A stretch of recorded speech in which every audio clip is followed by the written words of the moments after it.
जिस दिन लड़की को उसके असली अमीर परिवार ने वापस अपनाया, उस दिन वह बेहद सहमी हुई और डरी डरी सी लग रही थी, बिल्कुल किसी भोली भाली लड़की जैसी।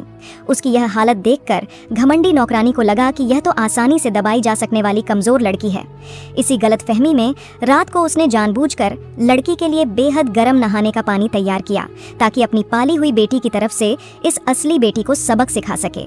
लेकिन अगले ही पल लड़की जैसे पूरी तरह बदल गई और घुटनों पर बैठ गई। असल में लड़की बचपन में मानव तस्करों द्वारा पहाड़ों में बेच दी गई थी, जहां उसे रोज अमानवीय यातनाएं झेलनी पड़ती थीं।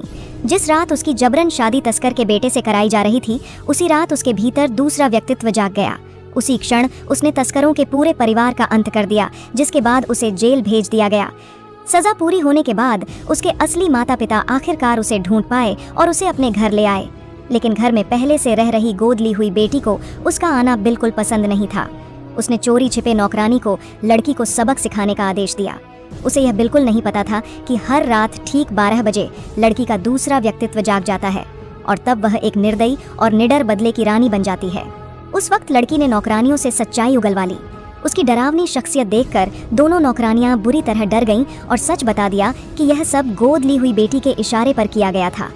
उधर गोद ली हुई बेटी खुशी खुशी अपने कमरे में लौटी, लेकिन जैसे ही उसने बिस्तर पर देखा, वहां एक मरी हुई मुर्गी रखी हुई थी। इतने में उसने कमरे के कोने में लड़की को बैठे देखा। उसका अंधेरा और डरावना रूप देखकर उसकी रूह कांप उठी। वह घबराकर बाहर भागने लगी, लेकिन उसे जबरदस्ती खींच लिया गया।